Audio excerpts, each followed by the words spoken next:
நாடுகளிலும் தீபாவளி கொண்டாட ஆரம்பித்து விட்டார்கள். அப்ப அவங்க உள்ள எல்லாம் நம்பிக்கையோட என்னது பிரஜையில் மக்களில் ஒருவனுக்கு நம்பிக்கை இருந்தால் கூட அதை நான் மதிக்கிறேன் என்று சொல்பவர்கள் தான் தலைவர்கள், ஆட்சியாளர்கள்.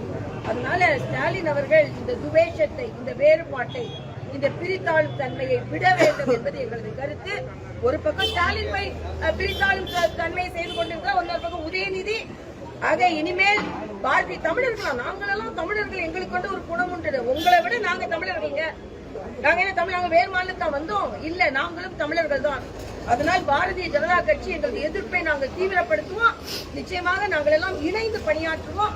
எங்களை பிரித்து ஓட்டுகளை வாங்க வேண்டும் என்று நினைக்கும் உங்களது எண்ணம் பலிக்காது என்பதை முதலமைச்சர் தான் நான் தெளிவாக பதிவு செய்கிறேன். அதிமுக பாஜக கூட்டணி செல்ஃப் எடுக்காத காடு, அதனாலதான் யாருமே கூட்டணிக்கு வரல, பாமக அப்படின்னு காங்கிரஸ் குறிப்பா மாணிக்காவு செல்ஃப் எடுக்காதவங்க செல்ஃப் எடுக்காதவங்க பேசுறா என்ன அர்த்தம்? நான் கேட்கிறேன், திமுக இல்லாம ஒரு கார் எடுத்துட்டு போய் செல்ஃப் எடுத்துக்க சொல்லி பாருங்க. மாணிக்கா கூட விருதுநகர்ல, ஆமா, நாங்கனால எங்களோட ஓன் காரை வச்சிருக்கோம். இங்க இரவல் என்ஜின் ஒண்ணு வச்சுக்கிட்டு காரு ஹார்ன் மட்டும்தான் இருக்கும். உங்க கார்ல என்ஜினே இல்ல. எங்களுக்கு அட்லீஸ்ட் என்ஜினா இருக்கு, எனர்ஜியும் இருக்கு. என்ஜினும் எனர்ஜியும் இருக்கிற எங்க காரு கொஞ்சம் டேக் ஆஃப் ஸ்லோவானாலும் நாங்க டேக் ஆஃப் ஆயிடுவோம். நீங்க கூட தான் வச்சிருக்கீங்க. என்ஜினை ஸ்டாலின் கையிலையும் உதயநிதி கையிலையும் கொடுத்து வச்சிருக்கீங்க. அதனால நாங்க அட்லீஸ்ட் செல்ஃப் எடுத்துருவோம். உங்களுக்கு செல்ஃபே கிடையாது. அதே மாதிரி சிதம்பரம் சொல்றாரு, இவர்கள் முதலாளி, அதிமுகவுக்கு முதலாளி. அப்படின்னா உங்களுக்கு திமுகவுக்கு முதலாளி, உங்களுக்கு காங்கிரஸ் முதலாளி திமுகவா? சோ ஒரு கூட்டணியில எல்லாரும் இணைந்து பணியாற்றும் பொழுது புதிய அடிமைகள், பழைய அடிமைகள் யாரு? உதயநிதி. யாருக்கு அடிமையா நீங்க இருக்கிறீங்க? நீங்க யாருக்கு அடிமையாக இருந்து கொண்டிருக்கிறீர்கள் என்று எங்களுக்கு தெரியும். இந்த கூட்டணி இல்லாம தனியா நீங்க போட்டி போட்டுருவீங்களா? இது ஒரு இன்னொரு அரசியல் கட்சியை முதல் மதிக்க கற்றுக்கொள்ளுங்கள். இன்னொரு கட்சிக்கும் தொண்டர்கள் இருக்கிறார்கள், அந்த கட்சிக்கும் தலைவர்கள் இருக்கிறார்கள். அடிமைன்னு சொன்னா என்ன அர்த்தம்?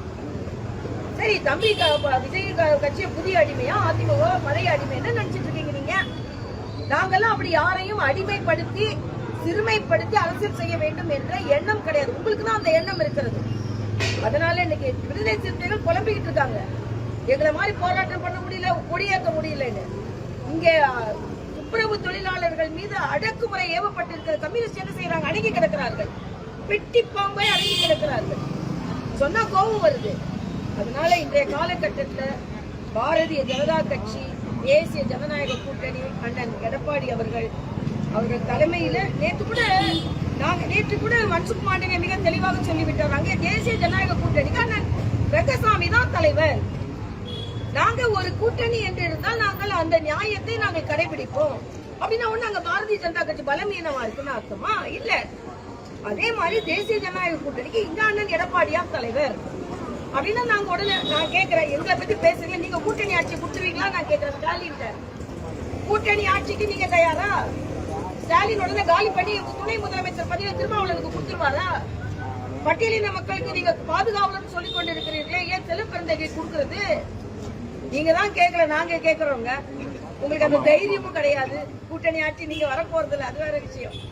மத்தவங்களை குத்திக்கிட்டே இருக்கீங்களே தவிர அடிமை கிடிமைன்னு மற்ற உங்க கூட்டணி கட்சியில அடிமையா தானே இருக்காங்க. பேச கூட பயப்படுறாங்க, போஸ்டர் ஓட்ட பயப்படுறாங்க. அந்த செல்வப்பிறந்தகை துணை முதலமைச்சர் ஒரு போஸ்டர் ஓட்டிட்டாங்க, அறிவாலயம் போறதுக்குள்ள அந்த கிழிச்சு தான் அறிவாலயம் போவேன் அப்படின்னு போனார் அவர். ஆக அடிமை கூட்டத்தை நீங்கள் வைத்துக் கொண்டு எங்களை அடிமை ஒரு துப்புரவு தொழிலாளர்களுக்கு ஆதரவா பேச முடியல இந்த காங்கிரஸ் கம்யூனிஸ்ட் அடிமைகளால். ஆக அவங்களை நீங்க நாம அதே மாதிரி தனக்கு தன் தொண்டர்களை உதாசீனப்படுத்துறாங்க, கொடியேற்ற விட மாட்டேன்றாங்கன்னு சொல்றாங்க. அப்ப பிசிக்கு அவங்களுக்கு அடிமையா உட்கார்ந்து இருக்குது. காங்கிரஸ் எத்தனை சீட்டு கொடுத்தாலும் நாங்க வாங்குவோம், அடிமையா உட்கார்ந்து கிடக்குறீங்க. ஆக யாரு அடிமை நான் கேட்கிறேன். அதனால இன்னைக்கு நாங்க சொல்றோம், தமிழர்கள் தான் நாங்க தான், இந்த ஆள போகிறவர்கள் நாங்க தான். ஆனா சும்மா பிரித்து பிரித்து பிரித்து இவங்க சிறுபான்மை மக்களுக்கு எதிரானவர்கள் சொன்னார். பெரும்பான்மை மக்களுக்கு இந்த அரசு எதிரானவர்களாக இருக்கிறது. அது திருப்பரங்குன்றத்தில் நிரூபிக்கப்பட்டிருக்கிறது. இந்த விஷ விதையை ஸ்டாலின் அவர்கள் விதைத்துக் கொண்டே இருக்க முடியாது என்பது எனக்கு. மேடம், திமுக கூட்டணி ஆட்சிக்கு தயாரான்னு கேட்குறீங்க. ஆனா தற்போது உங்கள் அதிமுக தலைமையில் இருக்கக்கூடிய என்டிஏ கூட்டணியும் தமிழகத்துல கூட்டணி ஆட்சிக்கு தயாரா? அதாவது எடப்பாடி நாங்க தான் தெளிவா சொல்லிட்டோமேங்க. ஏன் எங்களை பத்தி பேசிட்டே இருக்கீங்க? தெளிவா சொன்னப்பறம் உங்களுக்கு என்ன சந்தேகம் நான் கேக்குறேன். நம்ம அவங்களை நோக்கி அந்த கேள்வி வைக்கும் போது அந்த கேள்வி மத்தவங்களை அடிமைன்னு சொல்றாங்களே, அடிமைனாலதான் நீங்க கேக்குறீங்கன்னு சொல்லும் போது ஏன் நீங்க அடிமையா இருந்து ஒருத்தவங்க வாய்ஸ் கேட்க மாட்டாங்களா? கூட்டணி ஆட்சிக்கு நாங்க தான் தெளிவா சொல்லிட்டோமே. இப்ப அப்படி பார்த்தா மரியாதைக்குரிய அமித்ஷா அவர்கள் அண்ணன் எடப்பாடியார் தலைமையில ஆட்சி அமைக்க நாங்க சொல்லிட்டாங்க. நாங்க எந்த குழப்பமும் இல்லாம தான் இருக்கோம். கட்சி என்ன சொல்லுதோ அதை நாங்க நடத்துக்கிறோம். ஆனா எங்களை நீங்க குத்திக்கிட்டே இருக்கிறது ஏன்னு கேக்குறேன். நீங்க எல்லாம் சரியா இருக்கீங்களா? நீங்க எல்லாருக்கும் மரியாதை கொடுக்குறீங்களா? அதைத்தான் நான் கேட்கிறேன். தொடர்ச்சியா தமிழக வெற்றி கழகத்தை நீங்க தொடர்ச்சியா விமர்சனம் பண்றீங்க, விஜய் விமர்சனம் பண்றீங்க. ஆனா உங்க கூட்டணிக்கு தலைமையா இருக்கக்கூடிய எடப்பாடி பழனிசாமி இன்னைக்கு தாவேகாக்கு அழைப்பு விடுத்திருக்கிறார். எதிர்கட்சி அதாவது திமுகவுக்கு எதிராக இருக்கக்கூடிய அனைத்து கட்சிகளும் ஒன்றிணைன்னு சொல்லியிருக்காரு. இது எப்படி சாத்தியமா? இல்ல நாங்க விமர்சனம் செய்யறதுக்கு முன்னால நாங்க அவர் சொன்னதுக்கு தான் விமர்சனம் செய்யறோமே தவிர நாங்களே சொல்றேன். நானே ஒரு பேட்டியில சொல்லியிருக்கேன், தம்பி விஜய் அவர்கள் நீங்கள் தேசிய ஜனநாயக கூட்டணியில சேர்ந்தீங்கன்னா ஒரு நல்லது நடக்கும். தனியா நின்று நீங்க பிரயோஜனம் இல்லை, இல்லைன்னா நீங்க சினிமாக்கு தான் போகணும். அதனால நீங்க ஒரு அரசியலுக்கு வந்தோம்னா நாம எதை சாதிக்க நினைக்கிறோம் அதை சாதிக்கணும்ல. அதுல என்னன்னா இன்னைக்கு நிர்மல்குமார் போன்றவர்கள்லாம் நாங்க தனிப்பெருமாற்றம் 35%, 45%, சும்மா பர்சன்டேஜ கூட்டிட்டே போலாம். பெர்சன்டேஜ் மட்டும் வாக்கு இல்ல, ஒரு தார்மீக கடமை. தமிழகத்துல திமுகவை எதிர்க்க வேண்டியது ஒரு தார்மீக கடமை. தமிழகத்துல திமுக வீட்டிற்கு அனுப்ப வேண்டும் என்பது ஒரு தார்மீக கடமை. அதைத்தான் விஜய் சொல்லுகிறார். அதில் எனக்கு மகிழ்ச்சி. விஜய் தொடர்ந்து திராவிட முன்னேற்ற கழகத்தை தீய சக்தி என்று சொல்வதை நாங்கள் வரவேற்கிறோம். உண்மையிலேயே தீய சக்தி தான், வீட்டிற்கு அனுப்பப்பட வேண்டிய தீய சக்தி. ஆனா அந்த தீய சக்தியை வீட்டுக்கு அனுப்ப வேண்டிய சக்தி நமக்கு மட்டும் இருக்குதா? அந்த சக்தி உடையவர்கள் என்டிஏவோட நம்ம சேரணுமா அப்படின்னு நம்ம சிந்திக்கணும்ன்றதான் என்னது. அவரு தொடர்ந்து உங்களோட கூட்டணிக்கு வரமாட்டேன்னு அவங்க கட்சியில இருந்து மறுப்பு தெரிவித்த நிலையிலையும் தொடர்ச்சியாக பாஜகவில இருந்து அவர் அழைப்பு வந்துகிட்டே இருக்கு. அவர் வந்தால்தான் மறுபடியும் சொல்றேன், அழைப்பில்ல. அவர் இல்லாம நாங்க ஜெயிப்போம். அவருக்குள்ள கடமையை நான் சொல்றேன். அவரு என்ன நிலைக்கு வந்தாரோ நாங்க ஜெயிச்சிருவோம். நான் மறுபடியும் சொல்றேன், விஜய் வந்துதான் தேசிய ஜனநாயக கூட்டணி வெற்றி பெற வேண்டும் என்று இல்லை. தேசிய ஜனநாயக கூட்டணி எங்களுக்கும் பலம் இருக்கிறது, திமுக பலவீனமாக இருக்கிறது, நாங்கள் வெற்றி பெறுவோம். நான் விஜய்க்கு அட்வைஸ் சொல்றேன். என்னன்னா, நீங்க ஒரு கட்சி ஆரம்பிச்சிருக்கீங்க, என்ன நோக்கத்துல வந்திருக்கீங்க? திமுகவை தோக்கடிக்க நோக்கம் வந்திருக்கீங்க. உங்க நோக்கம் நிறைவேற வேண்டும் என்றால், நீங்கள் பலம் பெற வேண்டும் என்றால் இன்னொரு பலத்தோடு நீங்க சேரணுமே தவிர, அதனாலதான் நான் ஒரு பேட்டியில தெளிவா சொல்லிருந்தேன், தம்பி விஜய் எங்க கூட சேர்ந்தா நல்லது, இல்லன்னா நீங்க தனியா சாதிக்க முடியாது என்பதை அவருக்கு நான் எச்சரிக்கிறேன்.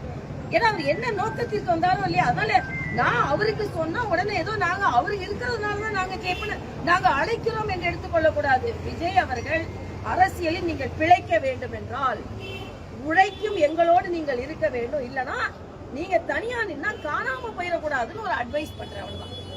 பலத்தோடு சேர வேண்டும், நீங்கள் பலவீனமாகி விடாதீர்கள் என்று. ஆனா விஜய் இல்லனா கூட நாங்க ஜெயிப்போம், விஜய் இருந்தால் இன்னும் அதிக வாக்குகளை வாங்குவோம் என்பதை நான் சொல்றேன். வேளச்சேரியில தாமரை மலர்னு சொல்லுங்க, பாஜக தொகுதி முடிவு செய்திருக்கிறதா? இன்னும் எந்தெந்த தொகுதியில முடிவு செய்திருக்கீங்க? இல்ல, தொகுதியெல்லாம் முடிவு செய்யல. நான் தான் சொன்னேன், தாமரை மலரும்னா சில தொகுதிகளில் வட்ட இலையோடு தாமரை மலரும், சில தாமரை மட்டும் மலரும், சில இரட்டை இலை மலரும். நாங்க சேர்ந்துதான் வரும். இலை இல்லாமல் தாமரை இல்லை, தாமரை இல்லாமல் இலை இல்லை. அதைத்தான் சொன்னமே தவிர உடனே தொகுதி பங்கீடு இல்லாம வேளச்சேரி இவங்க லிஸ்ட்ல பண்ணிட்டாங்க அப்படின்னு சொல்லி ஒரு குழப்பத்தை ஏற்படுத்தாதீர்கள். என்ன எனக்கு கேட்கணும். நாளைக்கு பியூஷ் கோயல் வரதா என்ன திட்டம்? மரியாதைக்குரிய பியூஷ் கோயல் அவர்கள் வருகிறார்கள். நாளைய தினம் எங்க கூட சேர்ந்து ஆலோசனை நடத்துவது இது முதல் படி. அவர் வந்த பிறகுதான் அவர் என்ன அஜெண்டா என்ன பேச போறாரு. நடிகர் விஜய் அவர் தேர்தல் அறிக்கை தமிழக நலனை கருத்தில் கொண்டுதான் உருவாக்கப்படும். மாநில உரிமைகளுக்கு தேர்தல் அறிக்கை முன்னுரிமை கொடுக்கப்படும். தேர்தல் குழுவின் தலைவர் கனிமொழிட்ட ஒரு கேள்வி கேட்கிறேன். இதுக்கு முன்னால நீங்க கொடுத்த தேர்தல் அறிக்கையில நிறைவேற்றப்படாத தேர்தல் தீர்மானங்களை என்ன செய்ய போறீங்க? மாநில உரிமையை விட்டு கொடுத்து கொண்டிருக்கிறது திமுக. நான் சொல்வேன், இன்னைக்கு ஆந்திரா போன்றவர்கள், பீகார் போன்றவர்கள் மத்திய அரசோடு ஒரு இணக்கமான சூழ்நிலை ஏற்படுத்தி தமிழக அந்தந்த மாநிலத்துக்கு வேண்டியதை வாங்கி கொண்டிருக்கிறார்கள். ஆனா திமுக விஸ்வகர்மா திட்டம் 8 லட்சம் பேர் இதுக்கு அந்த உதவி கேட்டாங்க, அது வேண்டான்னு சொல்லியாச்சு. புதிய கல்விக் கொள்கையில உதவி வருது 2000 கோடி, அது வேண்டான்னு சொல்லியாச்சு.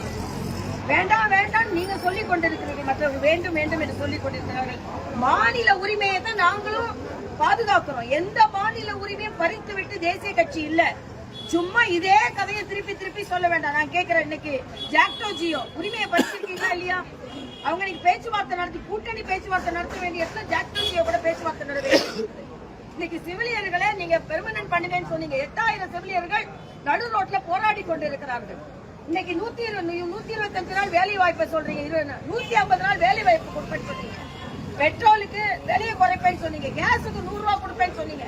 கனிமொழி முதலில் பழைய திட்டத்துல உள்ளதெல்லாம் செஞ்சு முடிச்சாங்களான்னு பேசிட்டு புதிய தீர்மானத்தை போடட்டும் என்பது எனது கருத்து. நாளைக்கு வந்து அனைத்து கட்சி சேர்ந்து ஆர்ப்பாட்டம் வச்சிருக்காங்களா அந்த மகாத்மா காந்தி?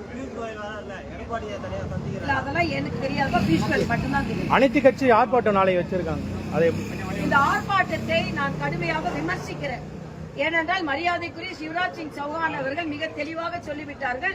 100 நாள் வேலை வாய்ப்பு இல்ல, 125 நாள் வேலை கேரண்டி. அவர்களுக்கு வேலை கட்டாயம் கொடுக்கப்பட வேண்டும்.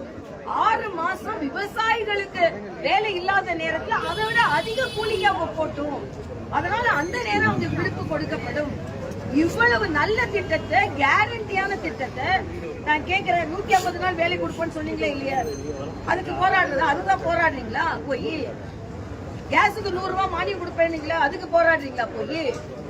ஆக இவங்க எல்லாம் சேர்ந்து போராடி போராடி சும்மா ஒரு மாய தோற்றத்தை ஏற்படுத்தி கொண்டிருக்கிறார்கள். எல்லாவற்றிற்கும் மேலாக நல்லது நடந்து கொண்டிருக்கிறது. அதுல இருந்து இவங்க கவனத்தை திசை திருப்பதற்காக போராடுகிறார். இந்த போராட்டம் நிச்சயமாக பலன் தராது. மகாத்மா காந்தி பெயர் நீக்கம் பண்ணது 2வது முறையா கொலை ஒரு அதாவது காங்கிரஸ் மகாத்மா காந்தி தினம் தினம் கொலை பண்ணிட்டு இருக்காங்க. தினம் தினம் கொலை பண்ணிட்டு இருக்காங்க. காந்தி அந்த காங்கிரஸே வேணான்னு சொன்னாரு. அதுக்கப்புறம் அவங்க ஊழல் கூடாதுன்னு சொன்னாரு. வாரிசு அரசியல் இருக்கக்கூடாதுன்னு சொன்னாரு. ஆக சுதேசி தான் வேணும்னாரு. அவங்க தலைவியே சுதேசி கிடையாது. வெள்ளையனே வெளியேறினாரு. சுதேசி தலைவியே கிடையாது அவங்களுக்கு. அதனால மகாத்மா காந்தி தினம் தினம் கொண்டிருப்பவர்கள் இன்னைக்கு வந்து இத்தனை வருஷம் 70 வருஷம் கழித்து தான் கொண்டுட்டாருன்னு சொல்றது சிதம்பரம் அவர்கள் சொல்றதை என்னால் என்ன சொல்றதுன்னு எனக்கு தெரியல. அது சிதம்பரம் அதை சொல்றாருதான் எங்களால் ஒத்துக்கொள்ள. உதயநிதி வந்து தமிழ்நாடு அவுட் ஆஃப் கண்ட்ரோல் சொல்லுங்க. நிதி அமைச்சரா இருந்தா அவர்கிட்ட ஒரே ஒரு கேள்வி கேட்கிறேன். நிதி அமைச்சரா இத்தனை முறை இருந்தீங்களே, தமிழ்நாட்டுக்கு எக்ஸ்க்ளூசிவா என்ன திட்டம் கொண்டு வந்தீங்க கேள்றீங்களா பாக்கலாம். Udhayanidhi Tamil Nadu out of control சொல்லியிருக்காங்க. உதயநிதிக்கு தான் தமிழ்நாடு அவுட் ஆஃப் கண்ட்ரோல போக போகுது. அவுட் ஆஃப் கண்ட்ரோல பேசிட்டு இருக்காங்க. அப்பா ஒரு பக்கம் அவுட் ஆஃப் கண்ட்ரோல பேசிட்டு இருக்காரு, பையன் ஒரு வாட்டி அவுட் ஆஃப் கண்ட்ரோல பேசிட்டு இருக்காரு. தமிழகம் அவங்களுக்கு 2026 அவுட் ஆஃப் கண்ட்ரோல போக போகுது. எங்க கண்ட்ரோலுக்கு வரப்போகுது அதான் தெளிவா நாங்க சொல்றோம். ஓகேங்க, ஓகே, தேங்க்யூ, தேங்க்யூக்கா. Taste the Daily. Taste the Daily.